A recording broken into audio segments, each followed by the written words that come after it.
O golpista Paulo Figueiredo voltou aos holofotes nesta semana ao participar do podcast Inteligência Limitada, ao lado do comparsa Eduardo Bolsonaro. Defendeu a anistia ampla, geral e restrita. Atacou Alexandre de Moraes, se declarou perseguido por suas posições políticas, louvou os Estados Unidos, lacrou à vontade. Não respondeu sobre sua prisão em Miami por corrupção. Faltou lembrar porque o sujeito está na mira da justiça brasileira, ninguém tocou no assunto. Ex-comentarista da Jovem Pan, Figueiredo usou o programa Os Pingos nos Is em 2022 para divulgar nomes de generais do alto comando do Exército que resistiam às pressões do bolsonarismo. Está arrolado no núcleo 4 da trama golpista. A Polícia Federal afirma que a exposição foi deliberada e coordenada com outros membros do grupo, incluindo o general Braga Neto e o ex-ajudante de ordens Mauro Cid.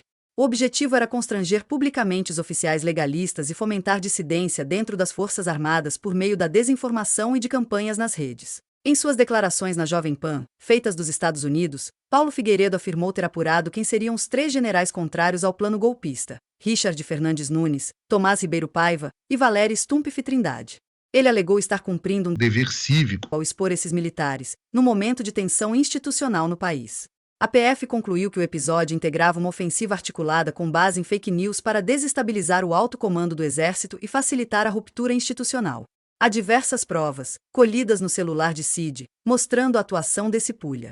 Em 28 de novembro, Figueiredo disse que 3 dos 14 que tem se colocado de forma aberta na articulação contra uma ação mais direta, mais contundente das Forças Armadas. O general Richard foi definido pelo sujeito como dono de Posições mais ideológicas que são muito à esquerda para o padrão do Exército Brasileiro. Já o general Paiva, atacado por ter sido ajudante de ordens do ex-presidente Fernando Henrique Cardoso por 6 anos, foi descrito como o que mais entende de política, de articulação e etc. O general Stumpf foi dado como amigo de infância de José Levi Melo do Amaral Júnior. Muito bem relacionado com o STF, o secretário executivo do Alexandre de Moraes tem um brother dentro do alto comando do Exército. Será que é por isso que o Alexandre toma as suas decisões com tanta tranquilidade, sabendo que não vai ter reação? Indagou Scrock no programa que pressionava os militares a chegarem a um consenso a favor de Bolsonaro.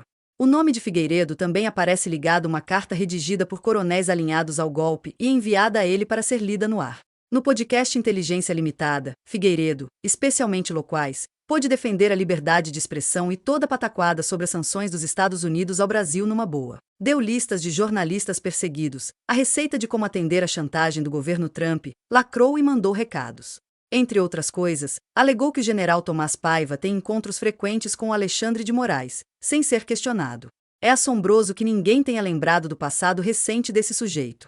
Não é um detalhe, ele foi preso em Miami depois de um golpe financeiro. A hipótese mais plausível é de que isso foi acertado pela produção para não se tocar no assunto. Figura-chave na ofensiva internacional contra Moraes, o neto do último general ditador no Brasil foi sócio de Donald Trump no projeto Rio de Janeiro Hotel, lançado em 2013. O empreendimento nunca saiu do papel e acabou envolvido em corrupção envolvendo fundos de pensão. Figueiredo era diretor executivo do projeto e, em 2019, foi preso em Miami após seu nome constar na lista de procurados da Interpol. Ele foi acusado de envolvimento em um esquema de propina ligado ao BRB, Banco Regional de Brasília. Após 17 dias detido, cumpriu 2 anos de medidas cautelares. Ele conta que a relação com os Trump começou por meio de Ivanka, em Palm Beach, e rendeu conversas diretas com o chefão. Figueiredo diz que o caso do hotel preparou para os embates atuais com as instituições brasileiras. Outro empreendimento vinculado ao grupo Trump também fracassou no mesmo período, o Trump Towers Rio, um ambicioso projeto de torres comerciais no centro da cidade, que nunca chegou a ser iniciado. 10 anos após esse fiasco, Paulo Figueiredo reaparece como protagonista de uma conspiração internacional que eleva a tensão entre instituições brasileiras e os Estados Unidos. Além de lavar dinheiro, ele lava biografia. Agora, veja alguns trechos do podcast Inteligência Limitada em que Paulo Figueiredo faz acusações sem baseamento e admite ter conspirado contra o Brasil. Alexandre de Moraes é ditador, na sua opinião, sem ter força. Vocês usam muito o argumento, Eduardo, de que não era possível dar um golpe no Brasil sem as Forças Armadas. Vocês falam muito isso. E, no entanto, você diz que o Brasil é uma ditadura porque o ministro do STF, que não tem sequer controle das Forças Armadas, vocês dizem que é uma pré-condição... Claro que ele tem controle das Forças Armadas. Ah, ele tem... Tá bom. Então me explica como que o Alexandre de Moraes tem o controle das Forças Armadas. Eu noticiei isso na Jovem Pan em 2022. General Tomás foi indicado pelo Alexandre de Moraes. Eu disse em 2022, na Jovem Pan, no ar, que ele seria o comandante do Exército. Depois o Lula nomeou ali faz de conta o general Arruda, que ficou 15 dias, 20 dias talvez, como comandante do Exército, e depois foi o general Tomás. Você sabia que o general Tomás, Diogo, tem reuniões regulares com o Alexandre de Moraes, inclusive na casa dele? Aí eu me pergunto, por que diabos o comandante do Exército vai se reunir na casa de um ministro da Suprema Corte? Então eu estou te dizendo, ele tem sim as Forças Armadas.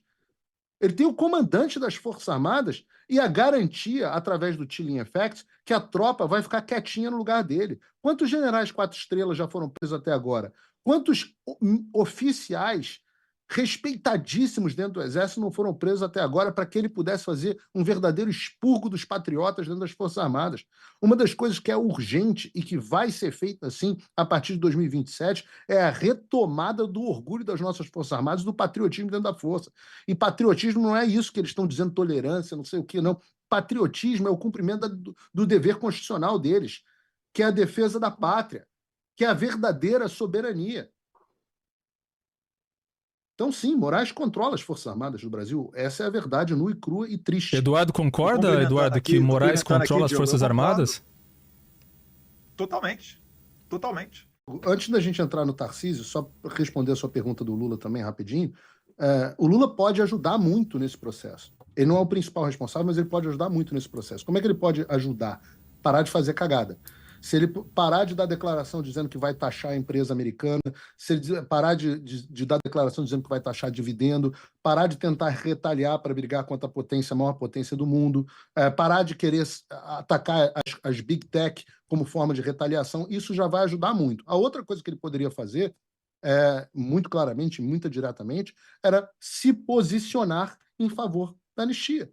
Porque tenho certeza que se ele se posicionasse em favor da anistia, o Congresso teria muito mais facilidade de passar um projeto de lei, que é o primeiro passo, não é condição suficiente, mas é condição necessária para que o Brasil entre na mesa de negociação. Resposta curtinha, vai para o Tarcísio aí. Quando essa opção foi discutida com o deputado Eduardo Bolsonaro e nós demos a nossa opinião, que é o que nós podemos dar. Nós podemos apresentar fatos e dar a nossa opinião. Nós não determinamos qual era a opinião sobre tarifas? O americano faça. Na nossa opinião, esta medida não era a melhor medida a ser aplicada nesse momento. Nós advogamos na direção de sanções direcionadas aos agentes principais da ditadura. Taxativamente, a gente não imaginou que fosse, no início, decretado tarifa. Mas como o Paulo bem falou, né, nós não somos o presidente dos Estados Unidos, a gente não tem o poder da caneta. Né? Então... Não é nem que nós não imaginávamos. Nós discutimos que existiria essa possibilidade, chegamos a falar sobre isso, mas o Trump decide o que ele quer, Demolito. Entendi. O Trump é presidente dos Estados Unidos, ele está lá e decide o que ele quer.